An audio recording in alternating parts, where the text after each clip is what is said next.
El Putre Podcast. Putrido y cutre, coño.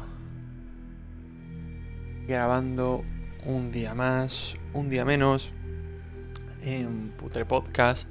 La grabación, la ficción sonora, el programa de radio diferida entre lo cutre y lo podredumbroso, lo putrefacto, lo mierdero. Yo soy Carlos Ruiz y estoy aquí hablando un día más de mis fricadas en el segundo episodio de nuestra primera temporada. Y hoy, para los 4 gatos que quieran quedarse, vamos a hablar de Late Night with the Devil, la que se ha vuelto mi putísima obsesión este año, el gran descubrimiento de...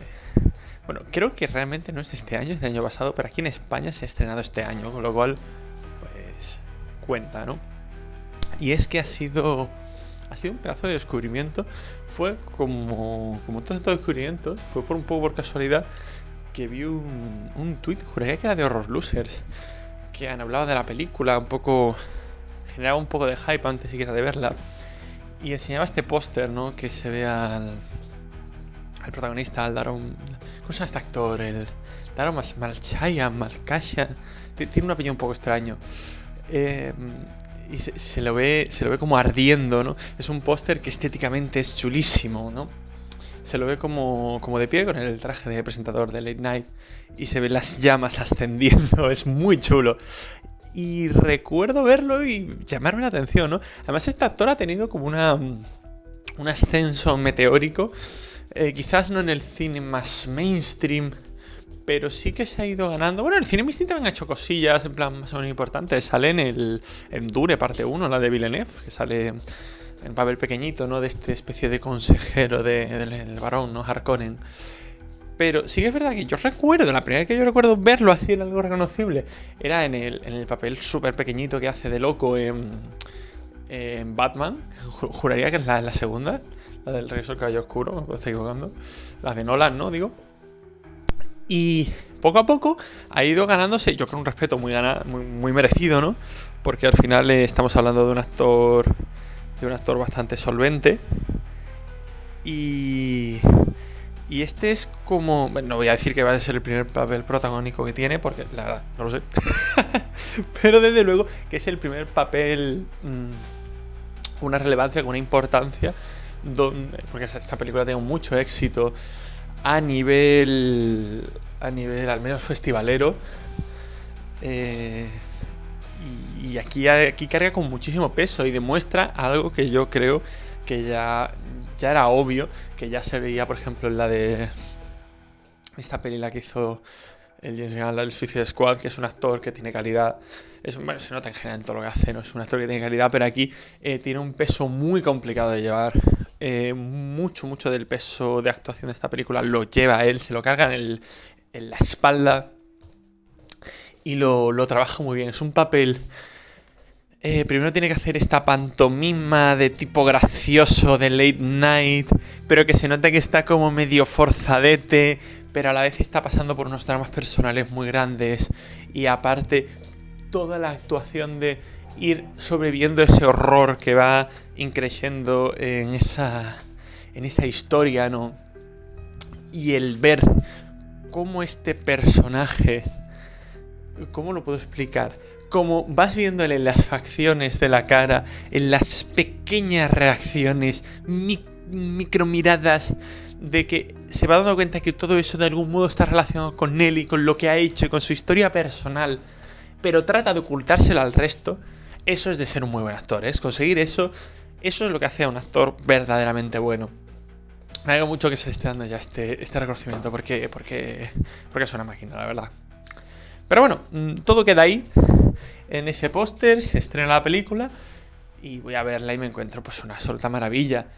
Late Night with the Devil trata a grosso modo de un late night, como dice el título, con una claridad que duele como un martillazo en las muelas, en el que surge un poco de la nada, pero empieza a tener éxito, empieza a subir, sin llegar nunca a superar al número 1. Juraría que es el de Jay Leno, ¿no? Que eso sí que es un late night real, ¿no? Este late night, conducido por este personaje del Daron Malkasian. Voy a dejar de decir su nombre, porque un poco mal. Este late night, el Búhos Nocturnos, que se llama, empieza a subir, pero nunca llega, ¿no? Con lo cual empiezan a tratar de hacer un poco el Telecinco y empezar a intentar tirar, ¿no? Con cosas un poco más cutres, un poco más para generar polémica, sin llegar realmente a beneficiar al programa. Nunca llega, ¿no? Y ya tirándolo todo a una carta, porque el programa está cada vez peor y lo van a cancelar, tirándolo todo a una carta para superarlo de una vez, deciden hacer un programa especial de Halloween en el que, entre otras cosas, la estrella es una chica que está poseída por un demonio a la que han rescatado de una secta, ¿no? Y pretenden entrevistar al demonio que dice habitar en esa chica, ¿no? Lo que empieza con un programa un poco cutre rápidamente va a ir deformándose todo en algo muy jodido. Y a partir de ahí, pues bueno, pasan cosas, ¿no? Hasta aquí, bueno, deciros que si no lo habéis visto, huid ahora mismo de este podcast de mierda y ir a verla, porque primero no necesitáis y segundo esto va a ir con spoilers. No sé cuándo, no sé dónde, pero no me voy a callar nada, con lo cual os estaría arruinando una experiencia que en realidad es muy chula, con lo cual sí, ya sin broma ninguna, id a verlo porque es un película y sería una pena que me dedicara ya aquí a destriparoslo sin haberlo visto antes. Así que bueno, el planteamiento de la película a mí es un fetiche personal que me flipa, que es todo el concepto del... Es found footage, pero no es exactamente found footage. Es found footage en el sentido de que tú estás viendo un programa, ese mismo programa que traumatizó a la América de ese momento. Te lo están embutiendo en una especie de documental que trata de eso. Por eso te dan una pequeña introducción con un narrador, como si fuera un documental, en la que te dan un poco de contexto. De una manera bastante efectiva, de una manera bastante de documental muy bien montado, simplemente. Y deciden simplemente enseñarte ese late night con algunas escenas, algunas partes fuera de directo, ¿no? Que han podido recuperar, unas grabaciones fuera de directo, ¿no? Que han podido recuperar. Y en base a eso simplemente te plantean un poco para que tú lo veas, ¿no? Ese concepto es muy guay. Ese concepto del VHS roído, no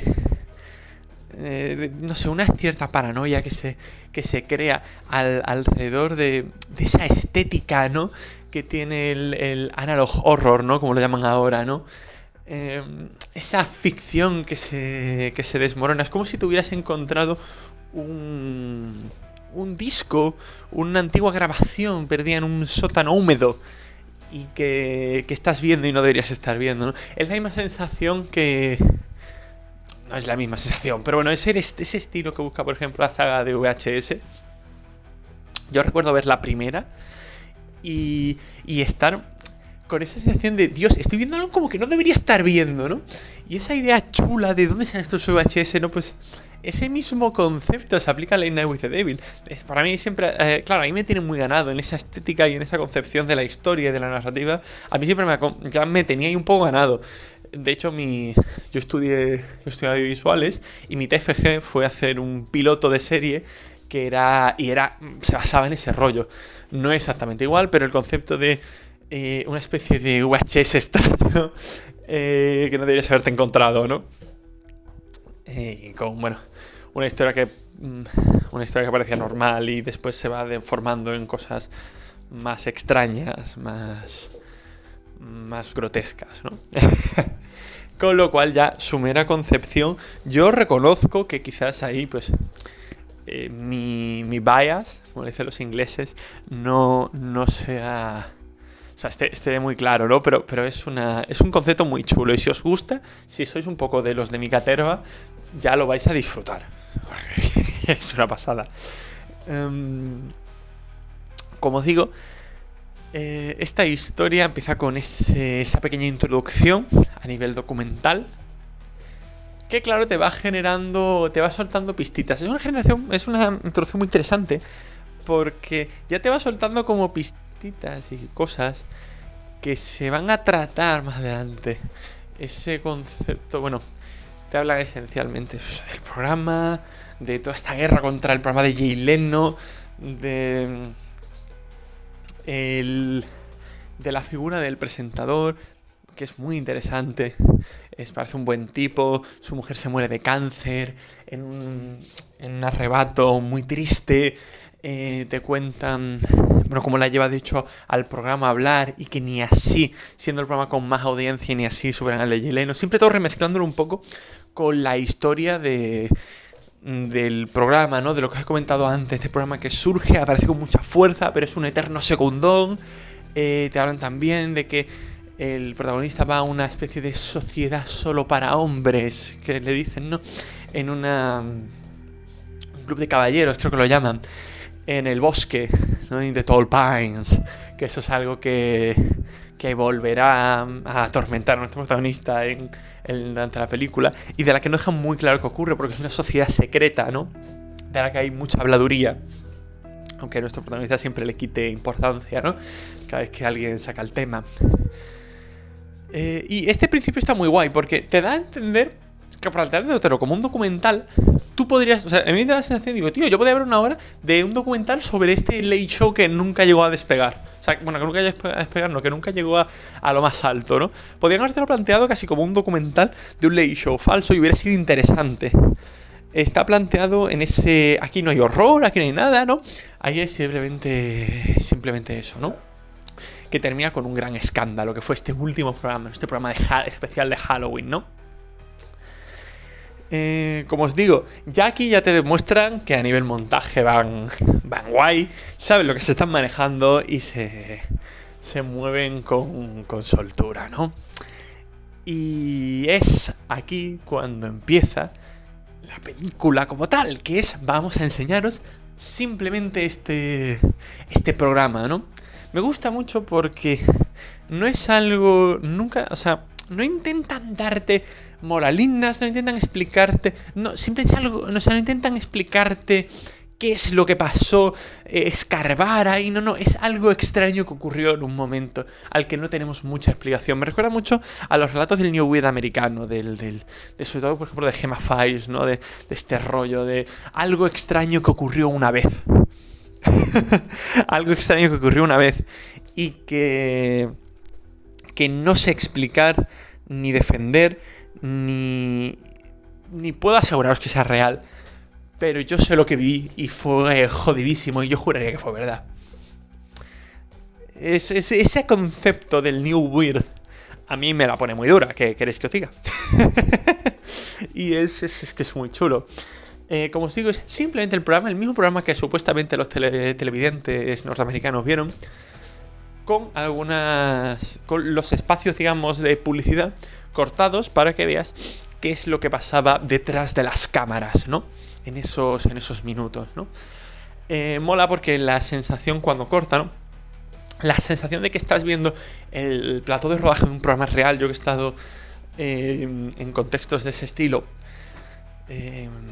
prácticas y demás, y he visto cómo es eso por detrás. El concepto de estás viendo de verdad algo que es así es muy chulo, ¿sabes? Porque genera como una sensación muy guay, muy de realismo, muy de algo palpable. Es muy guay, ¿no? Está ahí muy presente y no sé, a mí me gusta mucho, la verdad. Le añade un toque de realismo que a ese concepto de algo raro que disrumpe la verdad, porque al final todo eso se crea... es la destrucción del espacio seguro, ¿no? Que es un concepto básico en el terror. Te crean este plató y esta normalidad, esta realidad, y poco a poco algo extraño se va colando dentro y la va infiltrando. Es como agua que va rompiendo la piedra. Agua rompe la piedra de un torrente, de un de un chorro a presión. No es así la naturaleza, es una gotita que poco a poco va destrozando la piedra caliza. Pues es el mismo concepto. Es muy guay. Es muy chulo, no sé, es el concepto de que algo se está carcomiendo esa realidad, ¿no? Y ese espacio seguro lo está volviendo algo muy jodido. Y mola muchísimo. Mola muchísimo. El programa parte de 3 invitados que van a ser un poco el centro neurálgico. Mola mucho porque el programa se desarrolla, un programa normal, estás viendo la hora de programa que duró. Es decir, estás viendo pues las coñas que se hacen, si habéis visto cualquier late show de estos, desde los americanos como los que hace Conan O'Brien o Jimmy Fallon, o si veis España, aquí muy famoso la Resistencia, ¿no? Ese concepto de las bromas y los músicos a un lado y la especie como de productor jefe que está ahí, como hace aquí coger la Resistencia, ¿no? Que igual es el ejemplo patrio más claro, ¿no? Como hace aquí el Ricardo Castella, ¿no? Que está ahí, ¿no? Apartado. Ese concepto, toda esa broma en las interacciones con el público, el no sé qué, está todo ahí presente, ¿no? Y poco a poco simplemente van pasando cosas que cada vez van jodiendo más la atmósfera. Y se ve que claramente todos los personajes, estos se van poniendo nerviosos. Porque claramente ese programa, que al final un late show no deja de ser algo de comedia, quizás tenga un momento más serio, más emotivo, más tal, pero no deja de ser un entretenimiento. Poco a poco va a estar creando una sensación de disconfort, de ansiedad, de algo chungo está pasando, no sé qué está ocurriendo, pero de verdad estoy notando los nubarrones negros tronarme sobre la cabeza. Y claro, esa sensación que los va calando de gente que se quiere ir a mitad de programa en los descansos y dice que no, que me despido, que me voy, que no. Y simplemente pues sin poder explicarlo. Sí, que parece estúpido, parece súper cherilla. Pero eso no lo pueden evitar, ¿no? Y como os digo, traen 3 invitados. El primero es una especie de vidente que al principio parece un poco un charlatán. A mí me recuerda a una versión seria del personaje de Whoopi Goldberg en Ghost, porque es un vidente que claramente está inventando unas cuantas cosas, así que va así con un poco una estética un poco loca, y al principio empiezan a reírse de él realmente, porque es para reírse un poco, pero sí que tiene algo de verdad. Y de hecho contacta con algo que acaba matándolo fuera de cámaras. Es muy interesante. El segundo ofrece un contrapunto constante en toda la película y sí que es muy importante porque el otro es más introductorio al horror que nos viene, pero este otro personaje sí que es más introductorio, que es una especie de antiguo mago, antiguo espiritista y místico, que dice que todo es mentira, ha dejado esa carrera hace mucho tiempo y ahora lo que pretende es demostrar constantemente que cualquiera de estas cosas sobrenaturales es una invención, una parafernalia, ¿no? Y desmontarlo todo, ¿no? Es un personaje muy guay porque va poniendo en duda constante todo lo que estamos viendo. Lo consigue hacer de una manera muy efectiva, incluso hasta el mismo final, cuando está justo antes del clímax, porque el clímax ya es indudablemente sobrenatural, que eso es una cosa que me gusta mucho, porque no intentan venderte. Hay una moto de escritor vago, de escritor, no vago, pero sí escritor acojonado, que es el de te plantea algo sobrenatural y al final te demuestro que es algo realista. Eso es escritor acojonado. Eso es un escritor que necesitaba una historia sobrenatural y a mitad de historia se ha acojonado de que el espectador, de que el lector promedio se vaya a asustar así y dice, no, es mentira, te hace la del profesor Layton. Te dice, no, es mentira, esto es una historia real, era realista, no, te he engañado, jajaja. Eso es de escritor amamonado, de escritor asustado. Esta película no hace eso, pero sí te ofrece un contrapunto que genera ansiedad, ¿no? El contrapunto de, ¿y si es real? ¿Y si realmente esto es solo sugestión? Lo que pasa es que la atmósfera ominosa que se crea alrededor de este programa es tan corrosiva que no hay respuesta lógica a ella. Y el final ya claramente desmonta cualquier posible explicación lógica, ¿no? El tercer invitado es el más interesante, obviamente, que es esta niña poseída y la psiquiatra que está llevando un poco su caso, ¿no? Y que parece tener algún tipo de relación con el protagonista.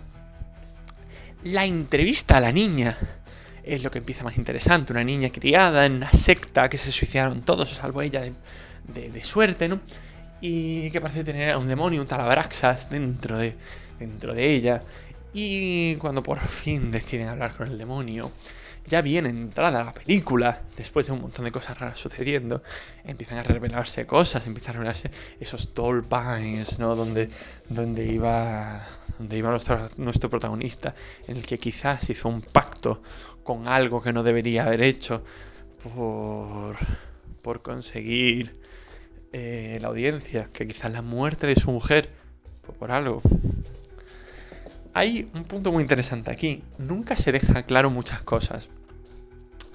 A ver, se da a entender que nuestro protagonista hace un pacto con este demonio en esa secta oscura en el bosque, en el que vende su alma a cambio de conseguir la fama que busca, ¿no? El reconocimiento que cree merecer. Y que eso causa la muerte de su mujer. Nunca se deja claro si es verdad, si es por eso. Pero me resulta más interesante que nunca se deja claro si el protagonista de verdad pretende matar a la mujer para, como dice el demonio, quedarse libre para follarse a quien quiera. Da a entender que él de verdad que no quería que su mujer muriera. Que no sabía que eso iba a ser consecuencia. Que no sabía que eso era consecuencia. Plantea algo muy interesante en el que... claro, es que ese misterio de... Vale, él vende su alma, pero nunca consigue realmente superar el problema de Jay Leno. Y siempre deja abierto así... Es este problema de Halloween que conmociona a Estados Unidos entero, el que por fin supera al de Jay Leno.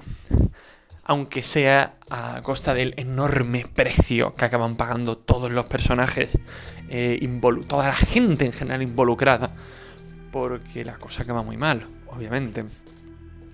Y es que en un increciendo de tensión, y el demonio harto de que se le cuestione, ¿no? Sobre todo por parte de este personaje tan realista que os comentaba antes, tal que al final este increciendo argumental, la cabeza de la niña se parte como un huevo, surge de ahí una cosa extraña y surge el demonio que empieza a matarlos a todos, que empieza a quemar la gente, que empieza... Es una representación del demonio terrorífica, es una niña poseída, rota por una energía inexplicable y que casi no se puede palpar dentro de ella, ya que surge como un volcán. Y crea unas muertes realmente terroríficas y brutales. Hay aquí un punto de serie B delicioso, de casquería, de sangre. Yo entiendo, hay mucha gente que dice: esto no me gusta, es muy exagerado, rompe el tono. No te gusta el terror, no te gustan los monstruos, no te gusta lo que hace este género grande y poderoso. Te ha estado creando una tensión cada vez más opresiva, te ha estado agarrando del cuello y ahora al final ¡bam!, revienta y te lo suelta todo. Y es absolutamente maravilloso. Eso es lo que hace que valga la pena. Es la maravilla. Es como huele, es esa brutalidad. Te ha estado haciendo aguantar la respiración durante minutos y minutos y minutos. Y te dice: ¿sabes qué? Te lo has ganado. Toma. ¡Bamba! Ese es brutal. Te da esa... ¿cómo decirlo? Esa explosión hemoglobínica de muertes brutales. Y aquí hay un cambio de tono, un cambio de ritmo, un cambio de todo, un cambio de narrativa, que es lo único que me chirría un poco de la película.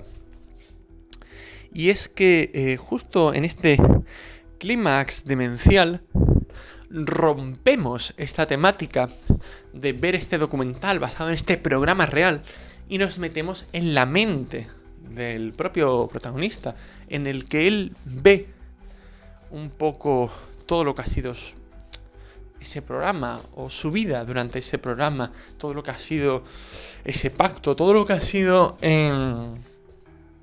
todo lo que él ha dado por la fama. Al final no deja de ser una película que habla de los peligros de darlo todo por el espectáculo, por la fama, por el poder, por el reconocimiento, ¿no? En un estilo similar al de Nope, de Jordan Peele, que trata en realidad un tema muy muy similar, de una manera en realidad bastante similar. Me gustaría hacer alguna vez un programa de Nope y hablar un poco en profundidad de ello, porque la idea es la misma. La idea de que por el espectáculo, por la fama, por la adicción a los focos y la atención y a algo que realmente no es importante, lo perdemos todo. Y los dos usan como aliciente el jugar con lo prohibido, ya bien en Nope, que juegan con eso, no os voy a hacer spoiler, pero con eso, ¿no? Bien en Late Night with the Devil, que juegan con este Abraxas, ¿no? En Nope incluso exploran mucho más este tema, quizás porque la historia personal del protagonista en Late Night with the Devil y el plano personal es quizás más palpable. En Nope es un poco distinto, al no llevar este estilo tan, digamos, puramente documentalístico, sino que es una película más al uso. Sí que se permite más introspección en los personajes y te permite explorar más ese tema, ¿no? Pero bueno, igualmente sigue siendo el tema principal de Late Night with the Devil, que te termina de explorar en este final, ¿no? Con que justo después de esta secuencia medio onírica dentro de la cabeza del personaje, terminamos con un final, una secuencia final completamente desoladora, con todo el mundo muerto menos él. Y termina el programa, claro. Hay un concepto aquí. No me parece un mal final, para nada, de hecho es el final correcto.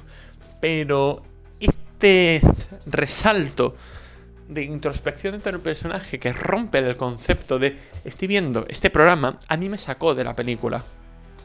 Me parece un punto introspectivo interesante, pero a mí me sacó de este programa que no debería estar viendo. Precisamente eso que me hizo enamorarme de la película, aquí me saca, ¿no? Precisamente esa carta, esa baza con la que me había ganado en principio, aquí me la quita y me saca, ¿no? Entiendo por qué lo hacen y no me parece mal, ni me parece que manche la experiencia total de la cinta, pero sí que se me queda un poco cojilla por ahí.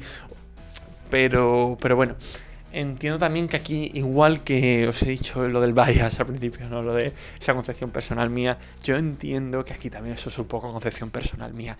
No es para nada un mal final, ni mancha para nada la película, de hecho le añade. Simplemente es una decisión un poco extraña que no termino de entender con respecto a toda la estructura narrativa que ha seguido la película hasta ese momento, que es el final. También le reconozco los huevos de hacerlo justo al puto final, que yo entiendo que es muy difícil, porque al final has creado unas expectativas, obviamente muy cimentadas durante hora y media, para que ahora encima pues darme una patada y removérmelas un poco, para volver otra vez a lo establecido al final. Es valiente, eso hay que reconocérselo como mínimo. Igualmente, como digo, no es un mal final, y de nuevo, no mancha la experiencia, quiero dejar eso muy claro, porque para mí Late Night with the Devil, al menos por ahora, es la mejor película que yo he visto este año, aunque no se haya estrenado exactamente este año, pero bueno. Y dudo mucho que algo la vaya a superar, al menos en mi ranking personal. Y eso que queda alguna cosa muy interesante por ver, porque tiene que estrenarse Nosferatu, porque se ha ido a La Sustancia, que es una absoluta puta locura, de la que si no es en el siguiente podcast, en el siguiente hablaremos de ella, porque daba baja. Y es increíble, es increíble. A mí Late Night with the Devil, ya os digo, me toca en un fetiche, en una concepción personal que a mí me flipa mucho, de ese metraje encontrado, no en el concepto de metraje encontrado del cámara en mano, del Paranormal Activity, por decirlo de algún modo, sino cuando se intrinca el concepto de estás viendo algo que no deberías estar viendo. Ahí, cuando consigues meterte en la cabeza de te has encontrado esto y lo estás viendo por el morbo, por la curiosidad, y sé que parece de mentira y no tienes ninguna razón para creer que es de verdad, pero algo te muerde la nuca y te dice, es que esto es verdad. Cuando consiguen eso es cuando te ganan, o por lo menos cuando me ganan, y para mí es algo que el Late Night with the Devil hace de manera magistral. Todo esto obviamente no funcionaría si no fuera porque maneja bien el uso de la cámara, cosa muy complicada, porque al final está rodado como si fuera un late show. Que de nuevo, no es que los late show estén mal grabados, ¿no? No es que tengan una mala dirección, simplemente es una dirección tirando a algo más simplista, ¿no? Unas cuantas cámaras fijas en los personajes principales, un par de paneos y poco más, realmente. O sea, un programa, por muy tocho que sea, ni tienes espacio ni necesidad de complicarte mucho más la vida. Y con pocos recursos, pero con mucho ingenio, consiguen cambiarte los planos para hacerte algo interesante, darle mucho movimiento, gracias a los personajes, a lo que ellos hacen, esa entrevista con el demonio, cómo la plantean, cómo cambian esa estética en medio del rodaje. Otra cosa muy difícil, porque las luces de todo el Late Night van a cambiar poco en realidad. Más allá de alguna ráfaga cuando entra un personaje o se va o algo por el estilo. Y ellos consiguen, gracias a artimañas del guión, cambiar esa estética cuando les conviene a algo más interesante, ¿no? O algo más ambiental, atmosférico, llamadlo como queráis. Claro, al final una actuación, por supuesto, sobresaliente, sobre todo del protagonista, como digo antes. Es una película que funciona porque hace muy bien lo que hace, porque eso puede brillar, porque lo básico, digamos, lo que cualquier otra película tiene que hacer bien, lo hace fantástico. Está muy bien parida.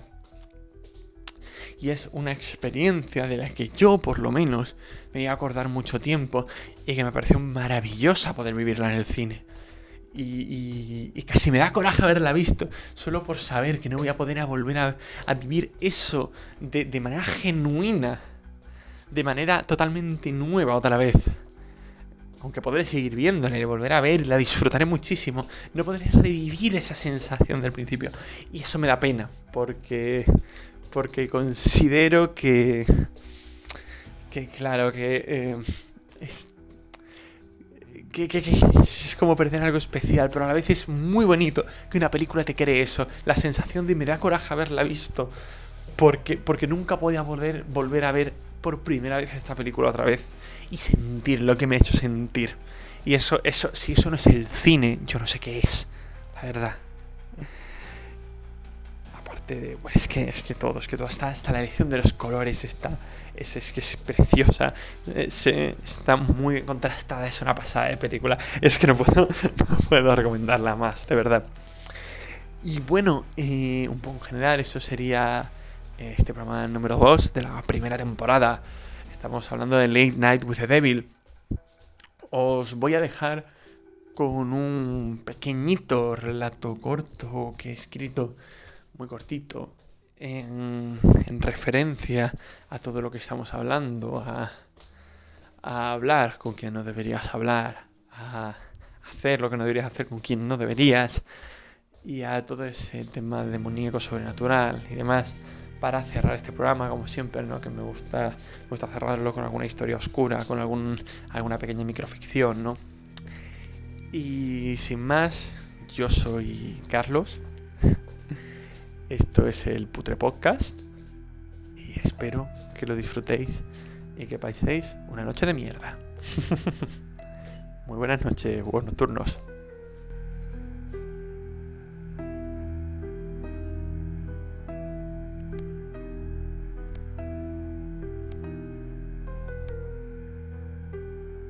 La voluntad de Dios. Dios Todopoderoso, exclamó el sacerdote. Dios no es todopoderoso. Le faltó voluntad para hacer las cosas bien. Si no, ¿cómo te explicas que exista algo como yo?